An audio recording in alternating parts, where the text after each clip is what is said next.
मैं उनके श्री चरणों में नमन करती हूँ, प्रणाम करती हूँ। आप सभी ने बताया कि बाबा साहब संविधान निर्माता रहे, भारत रत्न रहे, विश्व रत्न रहे। उनके पास जितनी डिग्रियां थी वो उस समय किसी के भी पास नहीं थी। ऐसी क्या स्थिति हो गई थी कि बाबा साहब को संविधान लिखना पड़ा। मैं उनके बारे में जब पढ़ रही थी तो उसमें लिखा था कि जब बाबा साहब छोटे थे तो जातिगत व्यवस्था के चलते उन्हें बहुत सारी उस समय जो समाज में व्यवस्था थी उस मुश्किल दौर से गुजरना पड़ा, संघर्ष करना पड़ा। स्कूल में उन्हें बैठने नहीं दिया जाता था। वो हमेशा अपनी माता से पूछते थे कि ऐसी व्यवस्था क्यों है, मुझे क्लास में क्यों नहीं बैठाया जाता।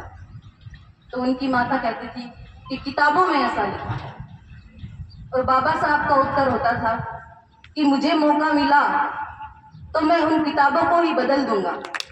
और बाबा साहब ने ऐसा संविधान लिखा जिसमें समानता, समरसता की एकजुटता दिखाई देती है। बाबा साहब एक ऐसे व्यक्तित्व के धनी थे जिन्होंने दलित समाज को आगे ले जाने का काम किया। लेकिन न केवल दलित समाज बल्कि सर्व समाज के लिए उन्होंने कार्य किया। लेकिन लोग उन्हें दलितों के नेता और मसीहा बताते हैं, लेकिन बाबा साहब ने उन सभी भारतीयों के लिए काम किया जिसके कारण आज हम यहां खड़े हैं।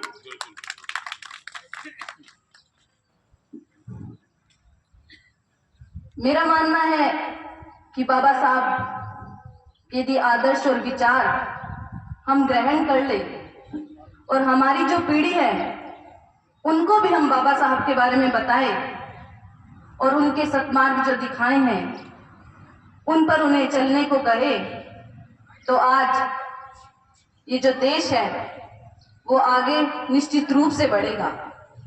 और हम महिलाओं को तो बाबा साहब का बहुत धन्यवाद करना चाहिए, क्योंकि बाबा साहब ने ही ऐसी व्यवस्था बनाई कि हमें पुरुषों के समान अधिकार दिए।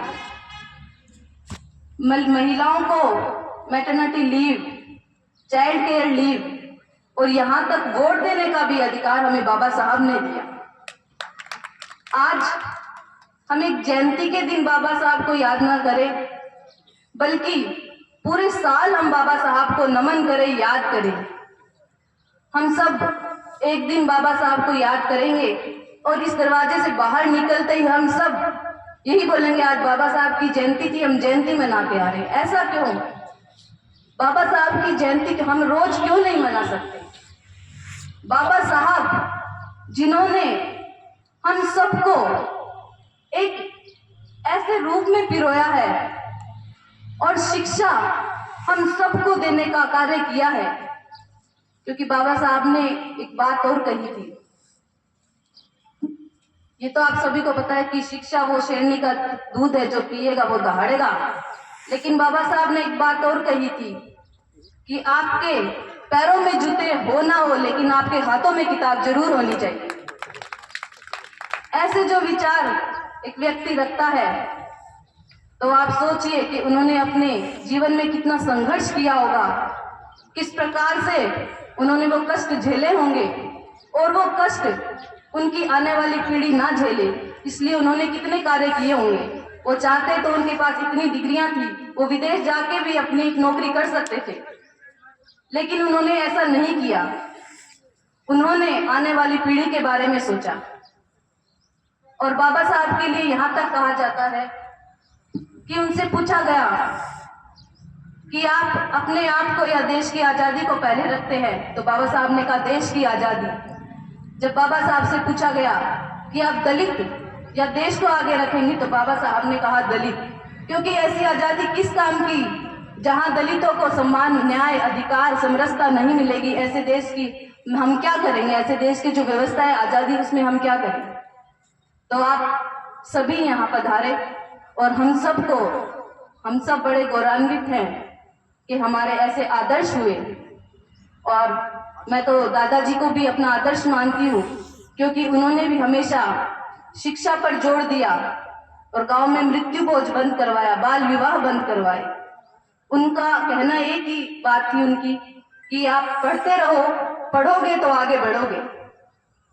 और उनके इस आदर्श को हम सब मानते हुए आगे बढ़ रहे हैं। मैं बड़ी सौभाग्यशाली हूं कि मुझे ऐसा परिवार मिला जिन्होंने मुझे हमेशा आगे बढ़ने को प्रेरित किया। और आज हम सब बाबा साहब को, दादाजी को याद कर रहे हैं। इससे बड़ा गौरव का दिन हम सब के लिए हो नहीं सकता। मैं पुनः बाबा साहब के श्री चरणों में अपना नमन वंदन करती हूँ। बहुत बहुत धन्यवाद। जय हिंद, जय भारत, जय भीम।